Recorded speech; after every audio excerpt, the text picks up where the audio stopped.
into a hunting spot without having to kick up. Kick up, yeah. That's not what you want to do at all. The bedding and the food plots. What's that look like? Like, so you got turnips there, and don't they come back every year? Turnips won't. Clover will. Okay.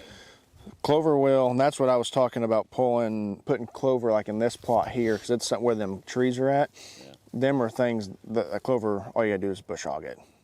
Okay, yeah. And I mean, it's like probably like you probably have it in your yard in places or something. Yeah. It'll be something.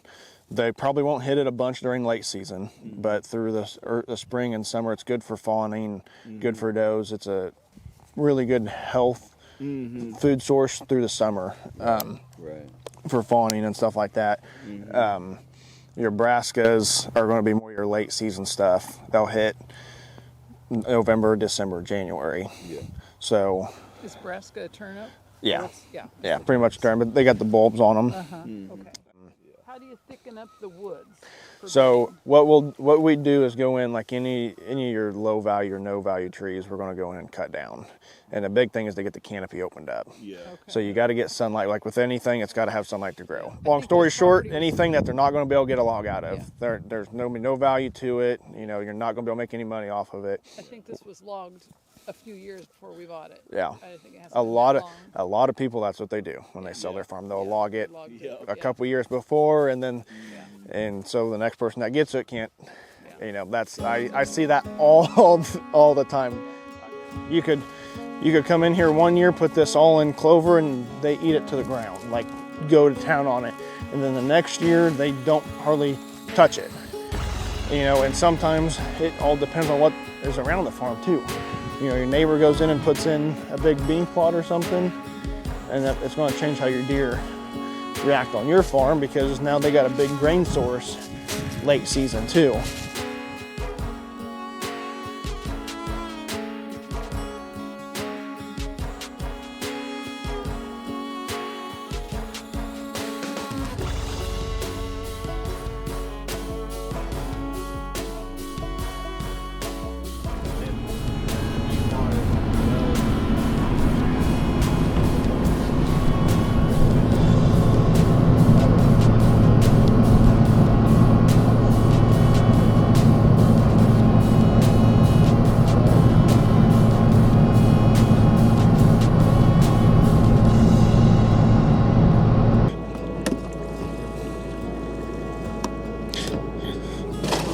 Not that hard.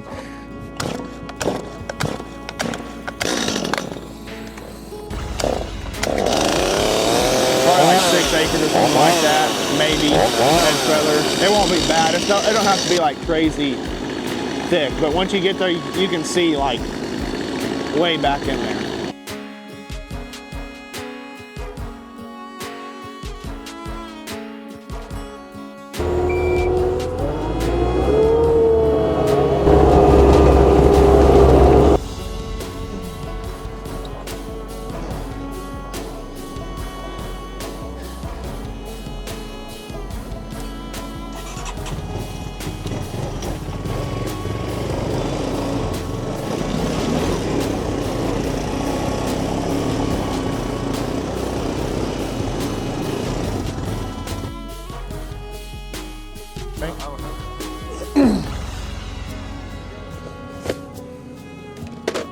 We're on a client's farm today. We walked this property last year with them, got about 5 acres of fall plots established this year. We're going to come into them fall plots this year and frost seed clover into them. We walked the farm about a month ago with them, went over a plan. We're going to do a 3-year plan here to help with the cost and to see hopefully see improvement every year. So this year we're going to go in and frost seed clover and all the fall plots and get some switchgrass frost seeded and go from there.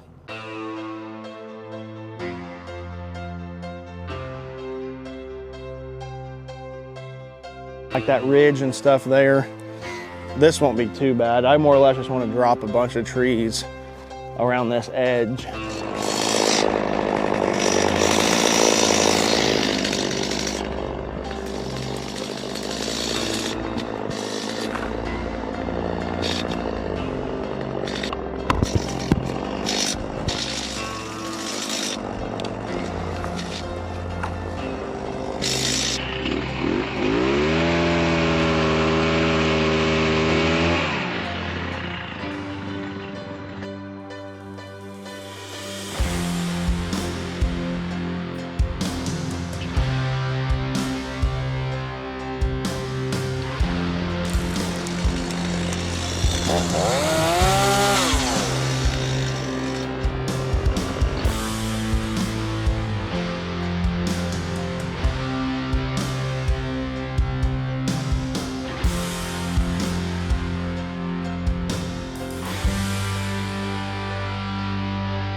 We got some pretty good weather. It's about 32 degrees right now, 33, and the nights are getting down in the mid-20s, high 20s. So it's a perfect time to get some clover in to start frost seeding. We got about 3 acres of hot chick from Domain to put in the ground today. So we're gonna go in, frost seed it, and hopefully here in the next couple weeks we'll start having clover and chicory come up.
How much you got left? What's it look like back there? Is it good? A little bit left. Like Okay. there's like 3 trees right at the front.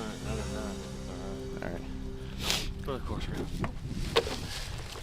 I'll start picking this up before about done. We're getting ready to burn about 5 or 6 acres of grass here.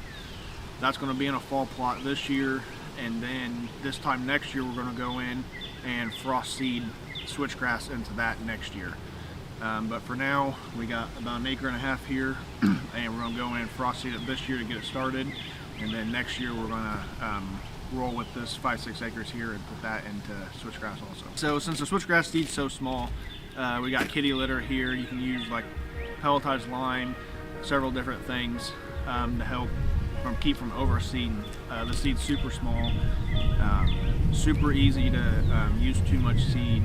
You only need about 10 pounds to an acre, so not very much seed.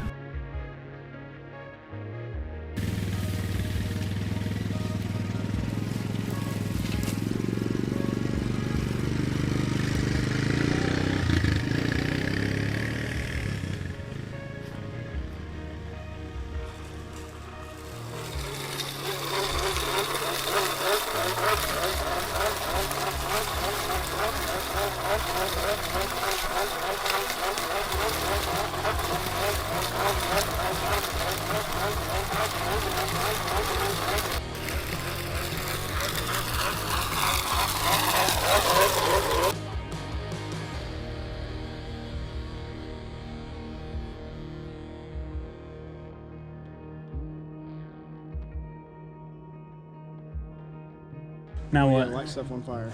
Now's fire time? Fire time.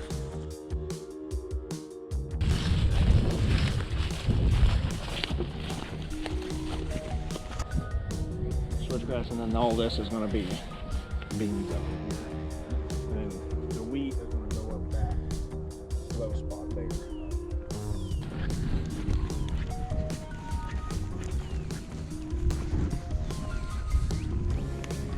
She's taking two pretty quick, isn't she? Yeah. Alright, so you can see behind us we're starting to burn. We got about 6 acres here we're going to burn off. This is going to be on a fall plot this year. And then next year we're going to switchgrass.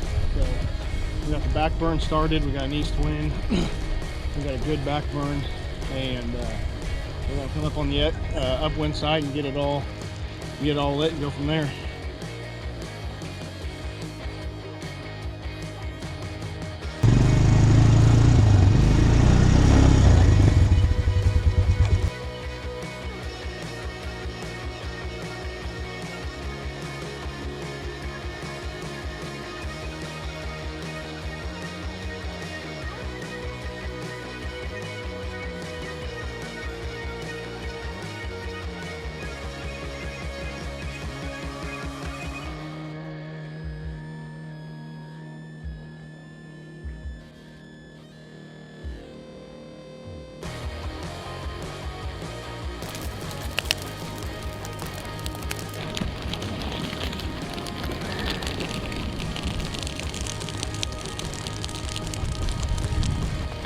good slow burn. We got probably another 10-15 more minutes of it here. It's burning pretty slow, which is nice right now. It's not just ripping across there. We can kind of watch it and make it feel a little bit more comfortable when you're burning decent sized places. But we're gonna keep an eye on it, and we got one more little spot we need to burn after this, and then we'll be ready to get out of here for the day.